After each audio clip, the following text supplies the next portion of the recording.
Hi hello எல்லாரும் வாங்க. இன்றைக்கு இப்போ நாங்கள் சுவிட்சர்லாந்து ஸ்டைலில் ஒரு பாஸ்தா செய்ய போகிறோம். ஸ்டெப் பை ஸ்டெப் நான் சொல்கிறேன், அதை எப்படி செய்கிறேன்னு சொல்லி வாங்க வீடியோக்குள்ளே போகலாம். முதலாவது தேவையான அளவு தக்காளிக்காய் எடுத்துக்கங்க. நான் ஒன்று தான் எடுத்துக்கிறேன், புளிக்கு ஊடன்னு சொல்லி அதை எடுத்து சுடுத்தல அவிச்சிக்கிறோம். அவிச்சா தான் தோல் உரிக்கல் ஏசி அதோட பெஸ்தாவுக்கு தேவையான தண்ணியை வச்சு அதில் உப்பு எண்ணெயை போட்டிக்கிறேன்.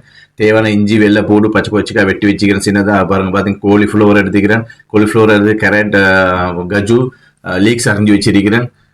அங்கால தேவையான பெஸ்தா இருக்குது, பால், மிளகுத்தூள் எல்லாம் எடுத்து வச்சிருக்கிறேன். இப்போ பெஸ்தா அவிக்கிறதுக்கு பெஸ்தா நாங்கள் அதில் போட்டுக்கொள்வோம்.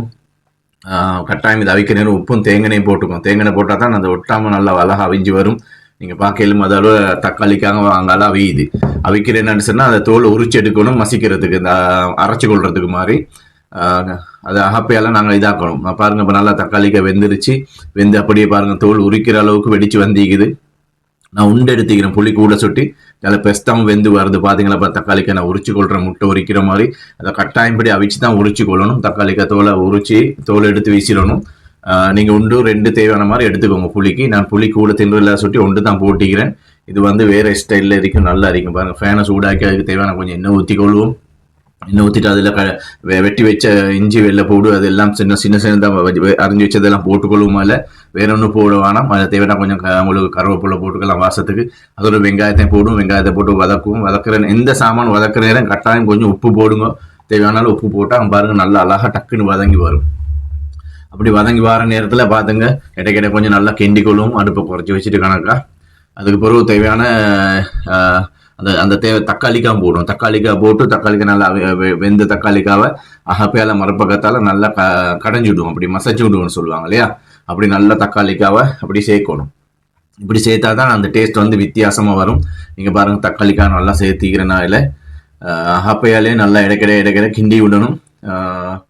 கிண்டி விட்டுட்டு அப்படியே நல்லா தக்காளிக்காய் திக்க பாருங்கள், தக்காளிக்காய் ஃபுல்லாக எல்லாம் சேர்ந்து வந்துருக்கு. அப்படியே பார்த்தீங்களா, ஒரு தக்காளிக்காய் தான் எடுத்தேன், புளி கூட சுட்டி அதில் தேவையான மரக்கறி, கேரட், லீக்ஸ், அந்த கோலிஃப்ளவர் எல்லாம் போடணும். இதுக்கு நார்மலாக மரக்கறி போடுறதில்ல, நான் எக்ஸ்ட்ரா சேர்த்துருக்கேன். கொஞ்சம் மரக்கறியும் அதையும் சொல்லிட்டு மரக்கறியும் பச்சை கொச்சிக்காய் கொண்டு சேர்த்துருக்கிறேன். கொஞ்சம் உரப்பாக செய்ய வேண்டியதுக்கு. இது வந்து பாலில் தான் செய்வாங்க.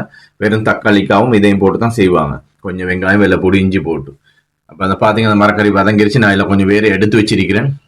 முக்கியமாக எனக்கு என்னென்னு சொன்னால், நீங்கள் பார்க்கணும், பால் ஊற்றணும். பால் அதில் வந்து ஃப்ரெஷ் க்ரீம் ஊற்றை மேலும், ஆனால் அதை விட பால் ஊற்றினா தான் இதில் வந்து டேஸ்ட் வந்து நல்லா வித்தியாசம் வரும். நீங்கள் பாருங்கள், நான் பால் ஊற்றின பிறகு அது ஃபுல்லாக ஒரு திக்னஸ் வருது இல்லையா.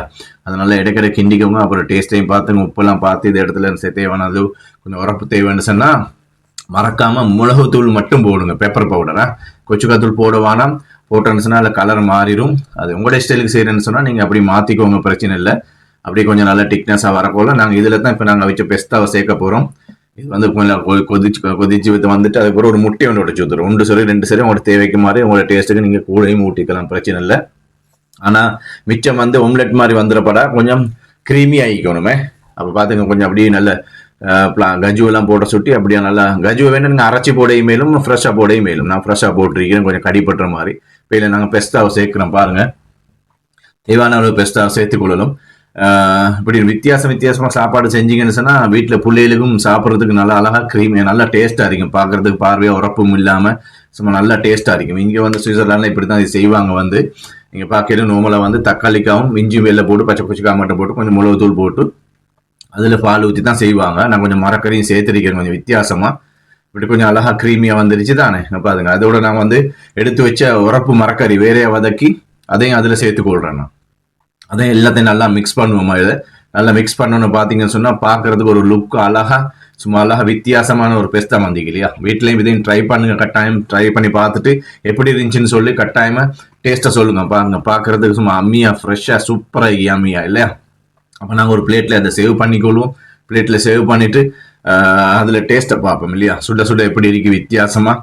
இதில் நீங்கள் வந்து மரக்கறி சேர்க்குறேன்டா சேர்க்கலாம், சேர்க்காம இல்லாட்டி இஞ்சி வெள்ளை போடு அதை பார்த்து ஒரு தக்காளிக்காவை அவிச்சு அதில் சேர்த்து மசிச்சு அப்படி செய்ய மேலும். இப்படி நார்மலாக இப்படி சேர்த்து செய்ய மேலும். பாருங்கள், பார்க்குறதுக்கு சும்மா லுக்காக வித்தியாசமாக இருக்குது இல்லையா. வீட்டில் கொஞ்சம் செய்கிற நேரத்துக்கு எல்லாத்துக்கும் நல்லா இப்படி வித்தியாசமாக செஞ்சு ட்ரை பண்ணுங்கள். இந்த ரெசிபியை ட்ரை பண்ணி பார்த்துட்டு எனக்கு கட்டாயம் கமெண்ட்ஸை சொல்லுங்கள் எப்படி இருந்துச்சுன்னு சொல்லி. அப்போ பிளேட்டில் சேவ் பண்ணியிருக்கோம். அப்போ வாங்க நாங்கள் சுட சுட டேஸ்ட் பண்ணி பார்ப்போம் எப்படி இருக்கீங்க இல்லையா. பாருங்கள், ஆவி பறக்குது சுட சுட. சூப்பர். உப்பு உரப்பு எல்லாத்தையும் சூப்பரா பிடிபட்டிருக்குது. பாக்குறதுக்கு வேற ஒரு கிருமி பால் ருசி, கொஞ்சம் உரப்பு, முட்டை டேஸ்ட், மரக்கறி டேஸ்ட் எல்லாம் சூப்பரா இருக்கு. அப்ப வீடியோ மறக்காம பாருங்க, லைக் பண்ணுங்க, கமெண்ட் பண்ணுங்க, ஷேர்